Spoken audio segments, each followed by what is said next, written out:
Hello everyone, welcome to Devaki IAS academy. This is Kavita Nainwal और आज के सेशन में हम डिस्कस करेंगे टीचिंग एप्टीट्यूड सीरीज के अगले टॉपिक शिक्षण प्रक्रिया या फिर टीचिंग प्रोसेस के बारे में। तो सबसे पहले हम ये जान लेते हैं कि शिक्षण प्रक्रिया है क्या। ठीक है, तो शिक्षण एक निरंतर चलने वाली प्रक्रिया है, यानी कि शिक्षण क्या है, एक कॉन्टिन्यूअस यहाँ पर प्रोसेस है जो कि व्यक्ति या कोई मनुष्य जो है वो जीवन पर्यंत सीखता रहता है। ठीक है, तो अगर हम यहाँ पर एडम्स के शब्दों में समझें या जॉन एडम्स ने शिक्षण के बारे में क्या कहा था कि शिक्षण एक द्विध्रुवी प्रक्रिया है, यानी कि teaching is a bipolar process. ठीक है, अब ये बाइपोलर प्रोसेस है तो उसके दो पोल्स है कौन कौन से। उसने कहा था इसका एक ध्रुव होता है शिक्षक और दूसरा ध्रुव जो है उसका होता है शिक्षार्थी, यानी कि शिक्षण एक ऐसी प्रक्रिया है जो यहाँ पर दो ध्रुवों के बीच में चलती है, एक शिक्षक के और एक शिक्षार्थी के। ठीक है, लेकिन बाद में एक दूसरे यहाँ पर शिक्षाविद आए, जॉन डीवी। अब ये क्या कहते हैं, इन्होंने शिक्षण को एक त्रिध्रुवी प्रक्रिया माना। तो इन्होंने क्या कहा, शिक्षण एक त्रिध्रुवी प्रक्रिया है, यानी कि teaching is a tripolar process. और वो तीन पोल्स या तीन ध्रुव कौन कौन से हैं, शिक्षक, शिक्षार्थी व पाठ्यक्रम। इसका मतलब जो यहाँ पर शिक्षक और शिक्षार्थी है इनके बीच में यहाँ पर एक मीडिएटर कौन है, पाठ्यक्रम, यानी कि पाठ्यक्रम के द्वारा यहाँ पर शिक्षक जो है ज्ञान प्रदान करता है शिक्षार्थी को। तो यहाँ पर क्या है कि ट्राइपोलर या त्रिध्रुवी प्रक्रिया है। तो ये तो हमारे दो यहाँ पर शिक्षाविदों के संदर्भ में हमने बताया। इसके अलावा शिक्षण प्रक्रिया द्वारा एक व्यक्ति दूसरे व्यक्ति को कौशल या ज्ञान सीखने में सहायता प्रदान करता है, यानी कि टीचिंग प्रोसेस में क्या होता है, एक व्यक्ति यानी कि शिक्षक एक विद्यार्थी को कौशल या फिर ज्ञान सीखने में सहायता प्रदान करता है। इसके अलावा शिक्षण प्रक्रिया है व्यक्ति के शिक्षण प्रक्रिया द्वारा व्यक्ति के व्यवहार में परिवर्तन लाया जाता है, यानी कि शिक्षण क्या चीज है, जो व्यक्ति में एक बिहेवियरल चेंजेस लाती है। यानी कि जब एक बच्चा या एक छात्र या कोई व्यक्ति की अगर हम बात करें तो शिक्षण के बाद उसमें कुछ बिहेवियरल चेंजेस आते हैं, चाहे वो नॉलेज के फॉर्म में हो, चाहे वो स्किल्स के फॉर्म में हो, चाहे वो मूल्यों के रूप में हो। इसके बाद अगर हम महात्मा गांधी की बात करें तो इन्होंने शिक्षा को किस प्रकार से परिभाषित किया है वो भी देख लेते हैं। शिक्षा का अर्थ मनुष्य में आत्मा, शरीर और बुद्धि के सर्वांगीण विकास से समझता हूं। तो महात्मा गांधी क्या कहते हैं कि मैं समझता हूं कि शिक्षा क्या है, जो कि मनुष्य में आत्मा, शरीर व बुद्धि का सर्वांगीण विकास करे, ये महात्मा गांधी ने कहा। इसके अलावा अगर हम विद्यालय शिक्षा की या फिर स्कूली शिक्षा की बात करें तो पूर्व नियोजित तथा नियंत्रित व निश्चित वर्षों तक दिया जाता है। किसे, यहाँ पर नॉलेज की बात करें कि नॉलेज जो है पूर्व नियोजित, नियंत्रित तथा यानी कि एक फिक्स टाइम इंटरवल तक एक कंट्रोल्ड एनवायरनमेंट में और एक जो है पहले से ही प्लान की हुई। जैसे कि अगर हम बात करें कक्षा 1 से 12 या जो भी हमारे, अब तो पूर्व प्राथमिक को भी इसमें पूरा इंक्लूड किया गया है, तो पूर्व प्राथमिक से लेकर हमारी शिक्षा व्यवस्था की अगर हम बात करें तो क्या होती है, प्री प्लान्ड होती है, यानी कि उसमें पहले से ही निर्धारित जो है पाठ्यक्रम होता है, उसमें किस प्रकार की शिक्षण विधियां, वैसे तो वो टीचर्स की चॉइस होती है, लेकिन क्योंकि जिस प्रकार का पाठ्यक्रम होगा उससे संबंधित कुछ निश्चित विधियां होंगी, उसके द्वारा पढ़ाया जाएगा। एक कंट्रोल्ड एनवायरनमेंट में, यानी कि एक फिक्स क्लासरूम होगा जिसके अंदर बच्चे बैठेंगे, एक व्यवस्था होगी, तो वहां पर और निश्चित वर्षों तक, जैसे कि विद्यालय शिक्षा के लिए यहाँ पर 12 वर्ष जो है तय किए गए हैं और विद्यालय से जो पूर्व की शिक्षा होती है वहां पर 3 वर्ष तय किए गए हैं और विद्यालय के बाद की जो जितने भी हमारे कॉलेज के कोर्सेज हैं या अदर चीजें हैं उनके लिए अलग अलग यहाँ पर समयावधि को तय किया गया है। तो ये हमारा विद्यालय शिक्षा के संदर्भ में एक बात रही।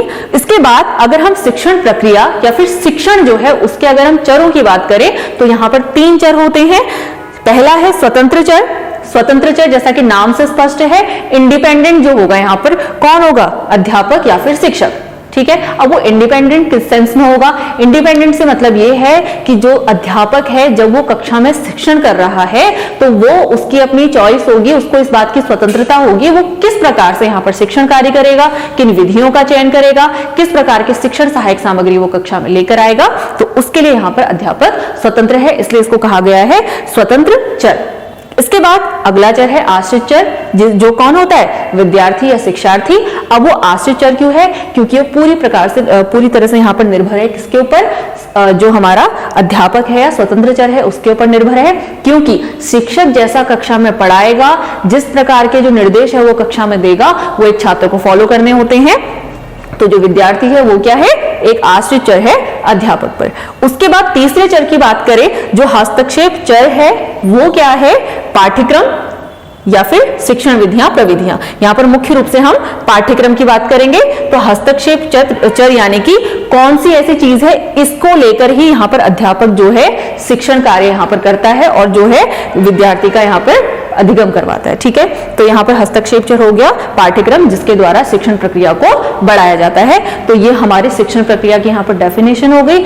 इसके बाद जो ये शिक्षण प्रक्रिया है वो किस प्रकार से आगे बढ़ती है, क्या क्या इसमें जो है चरण होते हैं या क्या इसकी अवस्थाएं होती हैं, उनके बारे में समझ लेते हैं। शिक्षण प्रक्रिया के यहाँ पर मुख्य रूप से हमने तीन चरण रखे हैं, यानी कि 3 अवस्थाएं हैं जिसमें शिक्षण जो प्रक्रिया है वो पूरी होती है। सबसे पहला पूर्व क्रियात्मक अवस्था, जैसा कि नाम से स्पष्ट है, जब पूर्व क्रियात्मक, जब शिक्षण प्रक्रिया चल रही होगी तो उससे पहले की बात की जा रही है। तो पूर्व क्रियात्मक अवस्था में क्या क्या चीजें आएंगी ये देख लेते हैं। पहला है पाठ नियोजन। पाठ नियोजन मतलब लेसन प्लानिंग, यानी कि हमें पहले प्लान करना होगा कि हमें आज कक्षा में क्या क्या चीजें पढ़ानी है। ठीक है, तो क्या पढ़ाना है, कितना पढ़ाना है और कैसे पढ़ाना है। ठीक है, तो क्या पढ़ाना है यानी कि सब्जेक्ट का जो भी टॉपिक आज हमें पढ़ाना है हम उसकी बात करेंगे। जैसे आज का हमारा टॉपिक है शिक्षण प्रक्रिया। कितना पढ़ाना है, अब उसमें क्या क्या महत्वपूर्ण बातें हैं, क्या क्या चीजें जो है विद्यार्थी को सिखाई जानी है उसके स्तर के अनुसार या उसके पाठ्यक्रम के अनुसार, तो कितना पढ़ाना है। ठीक है, ये नहीं कि एक दिन में पूरा का पूरी यूनिट खत्म करा दी या फिर आपने बहुत छोटा सा टॉपिक करा के उसको छोड़ दिया। तो एक नियत समय में कितनी जो क्वांटिटी है यहाँ पर जो छात्रों को पढ़ानी है उसकी बात की गई है। और कैसे पढ़ाना है, कैसे पढ़ाना है यानी कि किस विधि का प्रयोग करना है, किन प्रविधियों का, किन तकनीकों का प्रयोग करना है, वो बात रही। इसके बाद शिक्षण विधियों का चयन करना होता है, यानी कि जब कक्षा में शिक्षण करने के लिए जो अध्यापक है वो जाता है तो उससे पहले वो डिसाइड करके जाता है कि क्या शिक्षण विधि मुझे आज के लिए चुननी है, कि इस विधि के द्वारा मैं यहाँ पर कक्षा में शिक्षण करूंगा, जो कि हमने पहले ही समझा पाठ नियोजन के दौरान कैसे पढ़ाना है, यानी कि किस शिक्षण विधि से पढ़ाना है। इसके बाद शिक्षण सहायक सामग्री, जो कि बहुत महत्वपूर्ण है, क्योंकि आज के समय में शिक्षा के कार्य को और ज्यादा प्रभावी ढंग से यहाँ पर बनाने के लिए क्या करते हैं, शिक्षण सहायक सामग्री, जिसमें विशेष रूप से दृश्य श्रव्य सामग्रियों का प्रयोग किया जाता है। तो किस सहायक सामग्री का वो प्रयोग करेगा, इसका चयन वो कर लेता है। इसके अलावा समय व कक्षा प्रबंधन बहुत इंपॉर्टेंट है, समय का प्रबंधन करना, क्योंकि आप क्या पढ़ाने जा रहे हो उसके लिए कितना समय आप लेंगे वो बहुत महत्वपूर्ण है। किसी छोटे से टॉपिक को पढ़ाने के लिए इतना अधिक समय भी नहीं लेना कि आपका पूरे वर्ष में जो है कोर्स कंप्लीट ही ना हो पाए, और इतना कम भी नहीं करना कि बच्चों तक जो है आपकी बात पहुंचे ही ना, यानी कि आपने जो पढ़ाने की गति है वो इतनी तीव्र रखी कि बच्चों को समझ ही नहीं आया। इसके अलावा कक्षा प्रबंधन की बात की। कक्षा प्रबंधन मतलब क्लास मैनेजमेंट कैसा रहेगा, क्लास में बच्चों की बैठने की व्यवस्था किस प्रकार से होगी, बच्चों को इस तरीके से बैठाना है कि जो सबसे पीछे बैठा बच्चा है वो आपसे बहुत अधिक दूर ना हो, आपकी आवाज जो है उस बच्चे तक पहुंचे। तो इस तरीके से कक्षा को मैनेज करना, ये इसका भाग होगा शिक्षण क्रिया को जो है प्रारंभ करने से पहले, जो कि हमारी क्या हो गई, पूर्व क्रियात्मक अवस्था। इसके बाद दूसरा चरण जो कि आपका मुख्य चरण है, यानी कि अंतः क्रियात्मक अवस्था, जिसमें कि आपकी शिक्षण प्रक्रिया चलती है। ठीक है, तो इसमें क्या क्या चीजें होंगी, प्रत्यक्षीकरण निदान, यानी कि प्रत्यक्ष रूप से जो भी आपके सामने समस्याएं आ रही हैं शिक्षा से संबंधित या छात्रों से संबंधित, उनके प्रश्न, उनकी व्यवस्थाएं, तो उसके बारे में उसका निदान करना, उसके सॉल्यूशंस लेकर आना। इसके अलावा प्रतिक्रियात्मक प्रक्रियाएं, यानी कि जो बच्चे होंगे वो आपके शिक्षण के दौरान जो है प्रतिक्रिया देंगे। ठीक है, तो यहाँ पर क्या रहेगा, प्रतिक्रियात्मक प्रक्रियाएं, यानी कि ये जो होगी आपके रिस्पॉन्स प्रोसेस यहाँ पर रहेगी। उसके अलावा पूर्व ज्ञान से स्तर की पहचान करना, यानी कि जैसे कि कभी भी आप शिक्षण कार्य करते हैं तो सबसे पहले आप क्या करते हैं, बच्चे की जो प्रीवियस नॉलेज है उसको जानने की कोशिश करते हैं कि बच्चे को इस विषय से संबंधित कितना ज्ञान है। उस ज्ञान के आधार पर ही जो है आप फिर उसको धीरे धीरे नए जो ज्ञान जो आज की कक्षा में आप देने जा रहे हैं उससे जोड़ करके, उससे लिंक करके बच्चे को आगे यहाँ पर पढ़ाते हैं। तो पूर्व ज्ञान से बच्चे के स्तर की पहचान करना। तो अगर स्तर की पहचान करना क्यों, क्योंकि अगर बच्चे को सारी चीजें आती है तो आप उस अनुसार ही जो है अपने शिक्षण को कंटिन्यू करेंगे। अगर बच्चे को उससे पहले का ज्ञान बिल्कुल ही नहीं आता है तो बच्चा उनको लिंक नहीं कर पाएगा, तो उसके अनुसार ही आपको शिक्षण प्रोवाइड करना होगा कि बच्चे को इस चीज की प्रीवियस नॉलेज नहीं है तो ब्रीफ में पहले उसको उसका एक बेस जो है वहां पर समझा दिया जाए, उसके बाद ही जो आज का कंटेंट है उसको कंटिन्यू किया जाए। उसके बाद पाठ के संदर्भ को तय करना, ठीक है, तो किस कॉन्टेक्स्ट में हमें आज का लेसन पढ़ाना है उसको तय करना।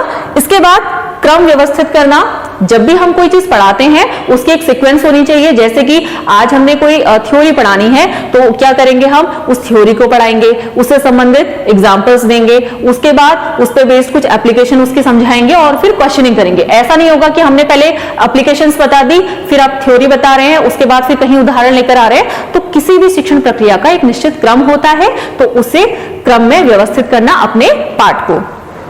सहायक सामग्री का प्रयोग, क्योंकि हमने पूर्व क्रियात्मक अवस्था में क्या किया था, एक उपयुक्त शिक्षण सहायक सामग्री का चयन किया था। अब उसका जो प्रयोग होगा वो अंतः क्रियात्मक अवस्था के अंतर्गत होगा, यानी कि जब शिक्षण प्रक्रिया आपकी चल रही होगी तब होगा। इसके बाद प्रतिपुष्टि व पुनर्बलन, जो कि बहुत ही महत्वपूर्ण है, क्योंकि अगर आप फीडबैक ही नहीं लेंगे बच्चे से तो आप जान नहीं पाएंगे कि बच्चे ने कितना सीखा या फिर सीखा भी या नहीं। तो प्रतिपुष्टि यानी कि फीडबैक जरूरी है। उसके अलावा पुनर्बलन, पुनर्बलन यानी रीइंफोर्समेंट, यानी कि बच्चा जब आपको रेस्पॉन्स कर रहा है तो वो किस तरीके का रेस्पॉन्स कर रहा है, सही कर रहा है तो उसको जो है सकारात्मक, यहाँ पर जो है सकारात्मक रूप से पुनर्बलन देना, और अगर नहीं भी कर रहा है तो भी नकारात्मक पुनर्बलन प्रोवाइड करना। लेकिन यहाँ पर नकारात्मक का अर्थ कभी भी नेगेटिव नहीं होता, इसको गलत सेंस में नहीं लिया जाता। नकारात्मक उन चीजों के लिए यूज होता है जब बच्चा गलत उत्तर कर रहा है तो उसके गलत उत्तर को या उसके ज्ञान को सुधारने के लिए जो हम रीइंफोर्समेंट देते हैं वो हमारा नकारात्मक पुनर्बलन कहलाता है। लेकिन वो जो प्रयोग किया जाता है वो भी अधिगम के लिए किया जाता है, उसका कोई नेगेटिव मीनिंग नहीं है। नेगेटिव कब होगी चीजें, जब बच्चे को किसी गलत आंसर के लिए दंड दिया जाएगा या उसको मारा जाएगा या उसका मेंटल हैरेसमेंट हो रहा है तो वो एक गलत चीज है। लेकिन यहाँ पर जो नकारात्मक पुनर्बलन है ये सकारात्मक सेंस में है, क्योंकि यहाँ पर पुनर्बलन देने का जो कार्य किया जाता है वो बच्चे के अधिगम को बढ़ाने के लिए ही किया जाता है। इसके बाद अगर हम उत्तर क्रियात्मक अवस्था यानी कि जब हमने शिक्षण जो है कर लिया उसके बाद की बात कर रहे हैं, तो इसमें क्या क्या चीजें आएंगी, वास्तविक परिवर्तनों की तुलना अपेक्षित व्यवहार परिवर्तन से करना। जब आप क्लास में जाते हैं तो आप कुछ डिसाइड करके जाते हैं कि आप इतना पढ़ाएंगे और मेरे पढ़ाने के बाद बच्चे के व्यवहार में इतना परिवर्तन आ जाएगा, यानी कि बच्चा इतना सीख जाएगा। तो आपने जो अपेक्षा की थी आपके पढ़ाने के बाद क्या उतना परिवर्तन आया, क्या वास्तव में उतने परिवर्तन आए, तो उन दोनों का कंपैरिजन करना। अगर आपका अपेक्षित व्यवहार परिवर्तन जो कक्षा में आ गया है इसका मतलब आपका जो शिक्षण था वो संतोषजनक था, और नहीं आया है तो आपको क्या करना है, फिर उसमें सुधार करना है। उसके लिए उपचारात्मक शिक्षण यहाँ पर प्रोवाइड करना है या फिर से प्लानिंग करनी है, पुनः योजना तैयार करनी है और अपने कंटेंट को दोबारा से यहाँ पर शिक्षण देना है।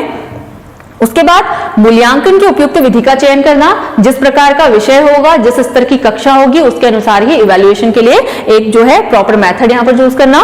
उसके अलावा प्राप्त परिणाम के आधार पर पुनः निरीक्षण करना, ठीक है। तो इसमें क्या करा जाएगा, जो भी आपके रिजल्ट आए, आपने मूल्यांकन किया, मूल्यांकन से आपको रिजल्ट मिलेंगे कि रिजल्ट क्लास का संतोषजनक था या नहीं था, बच्चे जो है उस कंटेंट को सीख पाए या नहीं पाए, उसके आधार पर ही क्या होगा, फिर से जो है यहाँ पर पुनः निरीक्षण कार्य होगा और उस आधार पर उपचारात्मक शिक्षण प्रदान किया जाएगा। यानी कि जो जो कमियां रह गई हैं, जहां जहां पर बच्चा अधिगम करने में कठिनाई महसूस कर रहा है, उस हेतु उपचारात्मक शिक्षण प्रदान करना। तो ये हमारे शिक्षण प्रक्रिया के 3 चरण हैं।